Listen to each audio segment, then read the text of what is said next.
Hi, welcome to Friday Night Chats with Garage Geek. I'm wearing 3D glasses because I went to a Jack Kirby art exhibit. More on that later, but I gotta take these off because everything just looks weird. So I've got a lot to share with you today, but mostly it's movies. I'm actually filming this on Wednesday and I'm going to post it on Friday. Normally I would just go ahead and post it on Wednesday, but it's called Friday Night Chat, so I figured why just not post it on Friday. Anyways, I'm going out of town for a long weekend, Thursday, Friday, Saturday, Sunday, and I'm returning Monday. Garage Geek will be live on Tuesday with Haul Yeah Comics. I'm going to start with a comic, although this is out of order, but I kind of want to break this up a little bit. I was out and about in town after the art exhibit. I kind of made a day of it. And I went to a comic book shop that I don't often go to. It's a very small shop. They only deal in indie comic. I'll get these words out. My eye was attracted to this comic. It was called Death of Power. Each one cost $10. So I picked it up. I noticed it's really, really nice cardboard stock. Like, this is probably one of the nicest comics that I've ever felt. Now, I don't buy a lot of indie comics, and so this one feels really good. And it's only about like 18 pages long. As soon as I brought it home, I flipped through it and I was like, oh, it's ultraviolet, and it's just so colorful. So, for example, it's like very, very violent. Everything about it, it was just like the way it was put together, the colors, everything. I was like, I really want to give this a try. And this was very strange for me because I bought every issue that they have. I brought it home and I read this first one. I was shocked and I could not stop laughing. This puts the battle between Superman and what's his name? I can't even remember now. That epic battle that happened in the 90s, which ended in the death of Superman and then him being, reborn again and all that. But this is like the battle that should have been. They destroy each other in this comic, and I mean in some of the most weird and perverted ways. Superman gets stomped into the ground. Like right here, stomped, and it shakes the whole city. Apocalypse goes after Jimmy and Lois, but before he can get there, Superman comes up out of the ground and drives his hand up his, I'm just gonna say booty, and pulls and rips a whole bunch of stuff out. And in the process, he rips off his underwear. I mean, I can't tell you much more, but it gets wild and perverted from there. And it's some of the funniest stuff that I've seen in so long. And what makes this comic so fun, it's like a demented junior high school kid's drawings got published. Even the sound effects, like pew pew and those kind of things, it's so funny. I was laughing so hard at this. I actually took pictures of every single page and I sent it to 2 people. I was like, I cannot believe this comic. You have to see it. But you don't get the full experience unless you're holding it in your hand. I can't say enough about how much I enjoyed this. And what was also interesting is that the front and the back, I can't show you the back because it's very perverted, but the front and the back are part of the story. And it's like that in every issue. In this issue, we have this epic battle. But then in the second issue, it continues because Lex, his name isn't Lex, but he has Superman's body, and it starts from there. And this plot against the entire Justice League. They all have different names. What's hilarious is that the Justice League, every single member is involved in something perverted when they get off, except Wonder Woman. I have not had this much fun with something so crazy and perverted in so long. This comic series is just a joy to read, but it's not going to be for everybody because it's demented, but I was laughing so much. I can't wait for another issue to come out. I'm going to go ahead and show you the issues. So this is issue number 1, and so it says Death of Power, and then this one is Death of Power 2, number 2, it says it up there. Then they have Death of Power 3. And the reason I'm showing you this is because there's something weird. So there's a Death of Power 4, and there's a 4 there.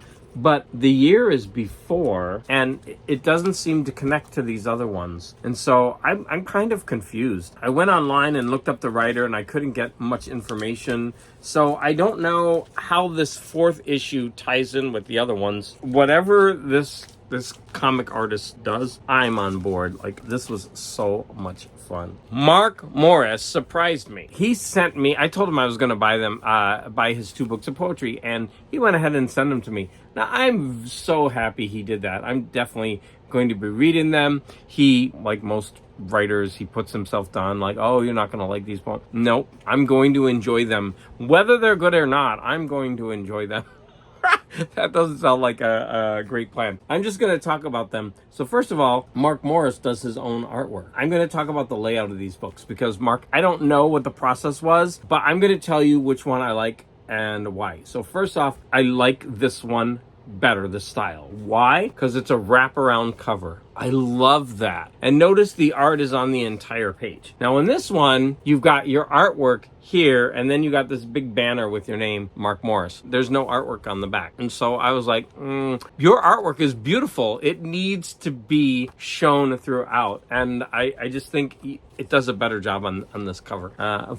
But that's just design. I'm sure that these are going to be a lot of fun, and I'm looking forward to reading these. And I want to thank you for sending them. The reason I'm doing that is it is still so freaking hot in Los Angeles. And in fact, today when I got up, I went outside. I was taking my turtles out and letting my dogs go to the bathroom. And the time it took me to put my turtles in their little pond and feed them, I had already been bitten by these tiny black mosquitoes. There's a certain time of the year in Los Angeles where we get these little mosquitoes, and they haven't been a problem up to now, but this morning, man. And like, I went into the house to get my coffee and I saw one, and by the time I saw one, it was too late. I'd already been bitten like 5 times. I've been out here kind of just organizing and doing some stuff, and they got me again. Man, I was itching up a storm. It's abated now, but these little mosquitoes, you don't see them until it's too late. Yeah, it's wild. I know some years I actually put a blanket over my legs because the mosquitoes can be so bad. This week, my husband wanted me to show this. So this week, a pretty important singer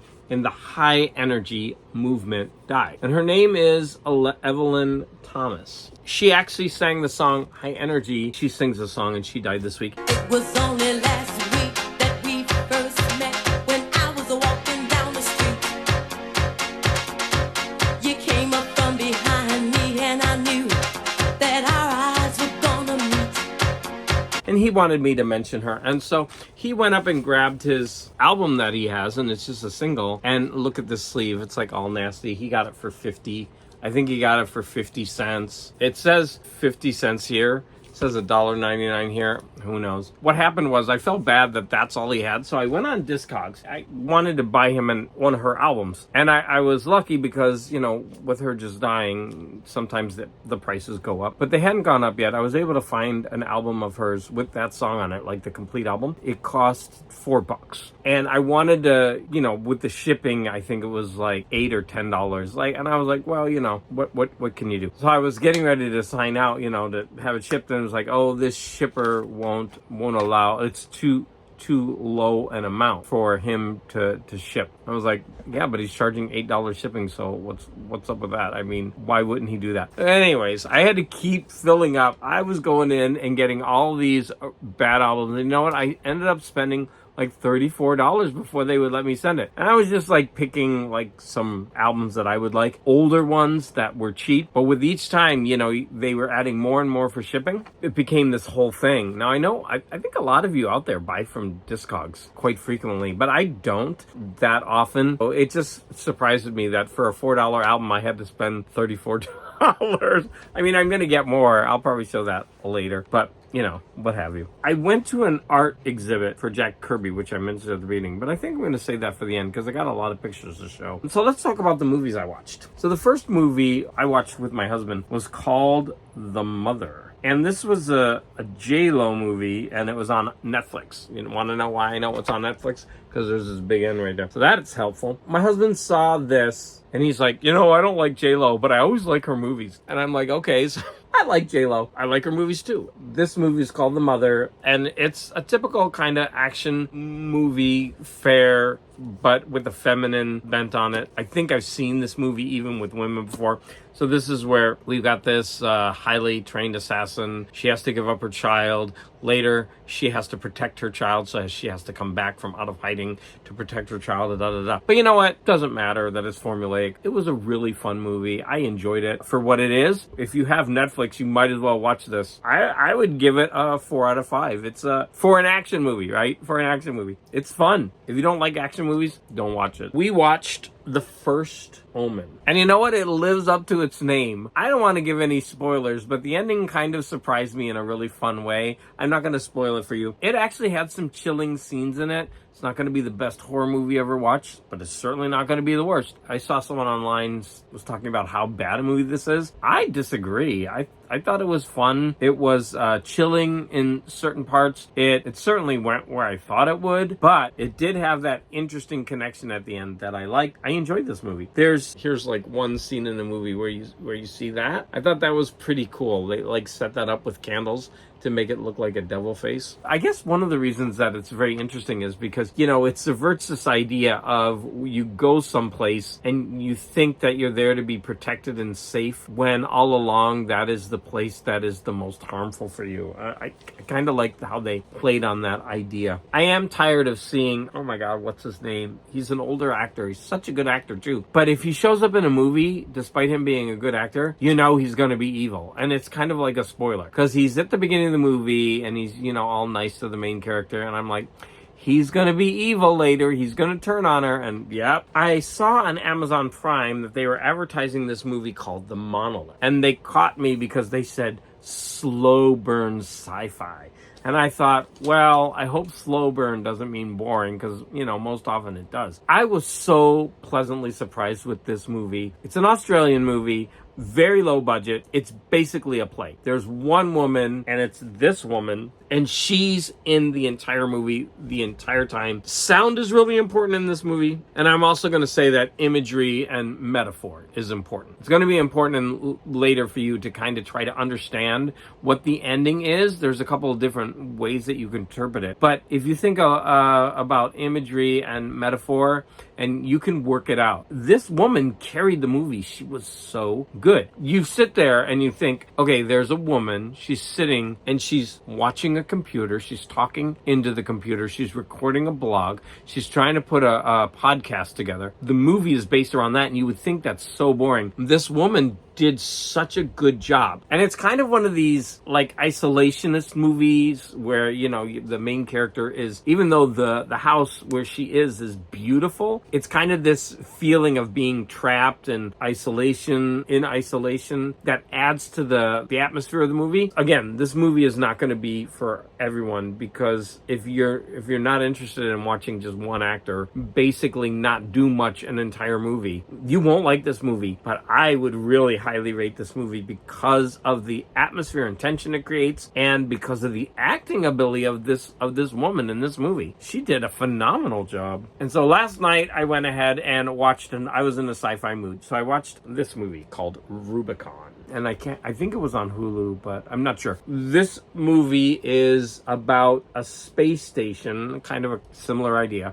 There's a space station and an event happens on Earth where all life is destroyed. And they're up in this space station. They're, trying to survive. And there's a lot more to it, but that's like the general idea of it. There were some problems with this. So it is a low budget sci-fi movie, but I thought it was shot beautifully. I couldn't really tell it was low budget.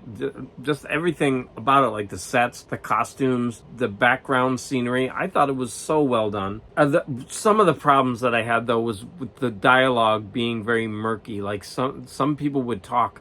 Many of the people in this movie have very heavy accents. Don't mind that at all. I actually switched on the subtitles just because I was having trouble hearing some of the dialogue. There's a section where she's speaking to someone on an iPad-like device, and they're speaking in German. It lasts, like a minute or two, and they're not translating it. I was like, this is weird. So I actually put on some other subtitles because I thought, well, maybe because I put on English subtitles, that is preventing the real subtitles of the movie. No, it was just, that was weird, right? Why would you? I understand sometimes when you have a movie and hearing a foreign language and not understanding it is part of the, the idea. They're like, oh, well, I can't understand what's going on. It's adding to that, tension. But this was just a long scene of her talking with her, I think it was her sister, on the iPad. But some of the dialogue is important because it leads up to the whole catastrophe. But it was in German, and I was following along as best I could, but it was strange that they wouldn't subtitle that. Small, minor quips, the dialogue, so much, heavy accents,